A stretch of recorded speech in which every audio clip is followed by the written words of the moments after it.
You know it. It's Friday, and you know what happens every Friday. We do the About Mansfield Consumer Advice Series. And today, because it's noon, we're talking taxes. 'Tis the season. It's March. April 15th is less than a month away. And with us today, as always, from Jack Loteryman CPA PC is, as soon as there he is. That's all right. Is Adam Coen. You didn't see that, but the people who are watching on Facebook, they know the mistake that I just made. But is Adam Coen, tax manager with Jack Loteryman CPA PC. And when I go back and I edit the video, you won't even notice what just took place. I'll take your word for it. There you go. Hey, today we are talking about something that's near and dear to my heart because, not only do I have a little gray in the beard, but we're getting close. We're talking retirement.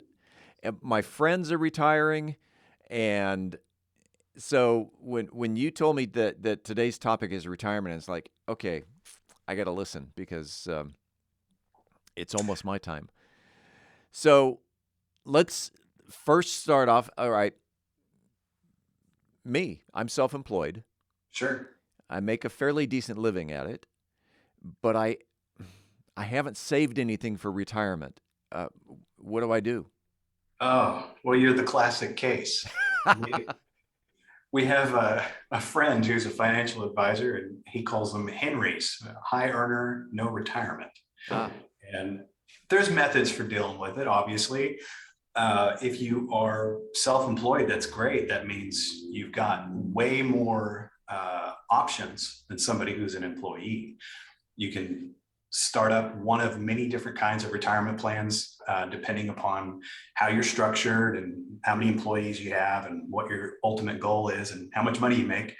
But you can save anywhere from, on the low end, $7,000 a year, to the high end, $300,000, $400,000, $500,000 a year, depending upon what you're trying to accomplish, and do it tax-free, which is the whole goal. And I'm a firm believer, Steve, I know you are too, that it's important to have a good financial advisor on your side. When it comes to what to invest in and how to invest that money, that's not my role. My role is to figure out how can we save you more taxes so that you can put more money away for your benefit.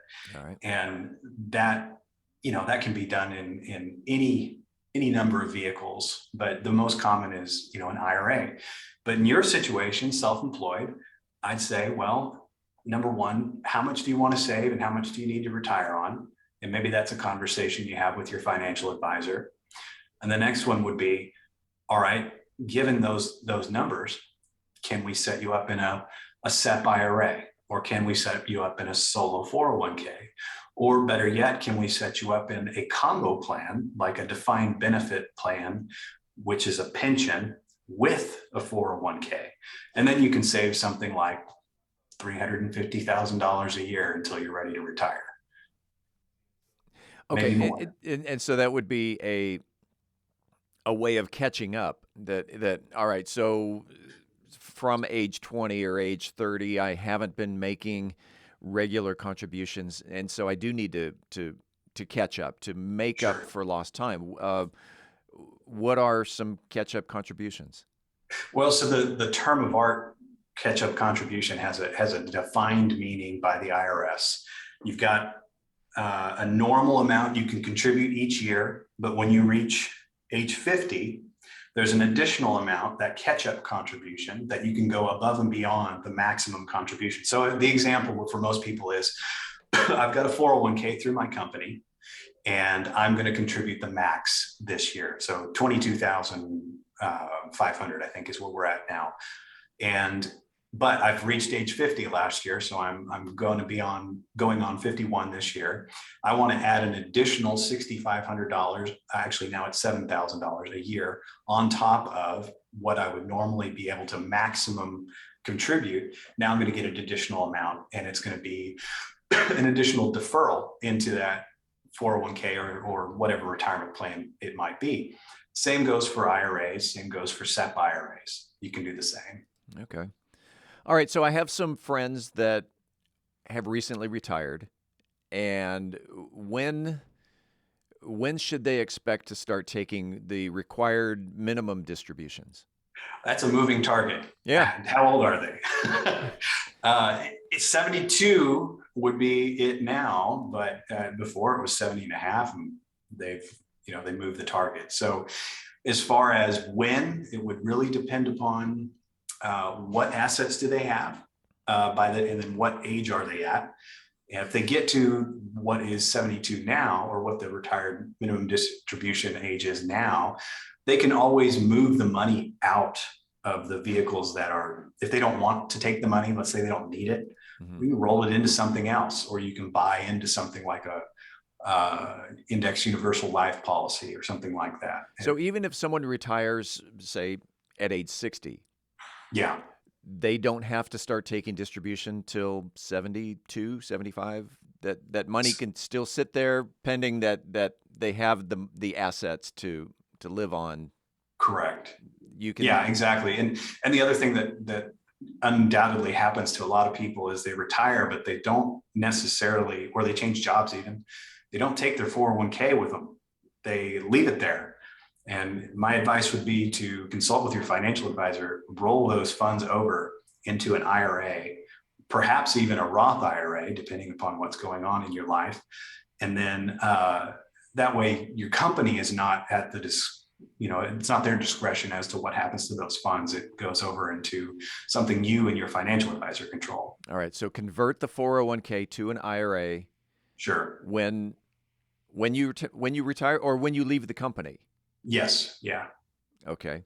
Should I use my IRA to buy an annuity or other life insurance product?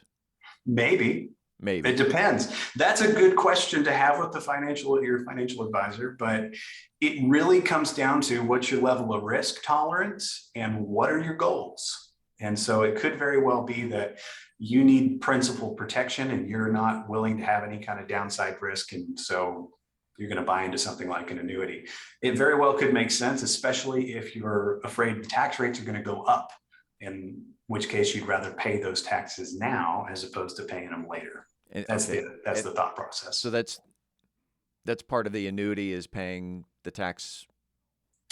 No, not necessarily. What I'm talking about in that situation is if you're converting from a 401k into a Roth IRA, or if you're taking your IRA and you're distributing a portion of it out to buy either an annuity or life policy, when you pull that money out, 9 times out of 10, you're paying tax on it then at that point, instead of paying it down the road through required minimum distributions. All right. And back to IRAs, you got the traditional IRA, you also have Roth IRA, and I believe they both have to do with taxes. One They is do. pay me now, one is pay me later. Right, correct. Okay. Can you explain which is Yeah, which? yeah, you're on the right track. So you've got a traditional IRA, and the way that works is it's presumed to be a post-tax, or excuse me, a pre-tax. Almost screwed that up. Pre-tax retirement account. And the way that works is if you are under certain income thresholds, you can deduct your contributions from your taxes and you don't pay tax on it now. The other side of that coin is the Roth, where it's post-tax. In other words, you don't get any kind of tax benefit for contributing. There's different income limitations, but the point of that is it may make sense to do one or the other depending upon what your situation is. Because you may be in a 401k with your job where you're already getting the benefit of the tax deferral, but you may want to also contribute into your IRA. And you may not get a tax benefit right away, but it makes sense to get that accumulation. All right. And a financial advisor will help you figure that out.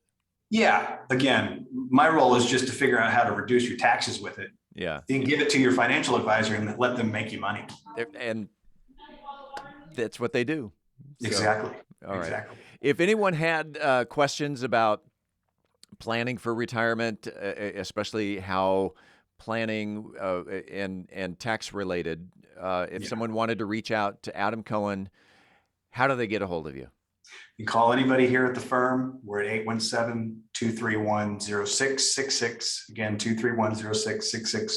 Or you can find us online. We're at dfwtaxteam.com. That's Adam Coen, tax manager to the stars. I that's your new title, tax manager to the stars. I appreciate that. And next week, what are we doing next week? We are talking about trusts next week. Yes. So looking forward I'm to excited that. about that one. Big plans for the weekend? Oh, no. No. Because it's tax Yes, season. I'll be here. I'll be here working until the 18th is over. Well, I'll let you get back to work. All right. And we'll see you next week. All right. Thanks, Steve.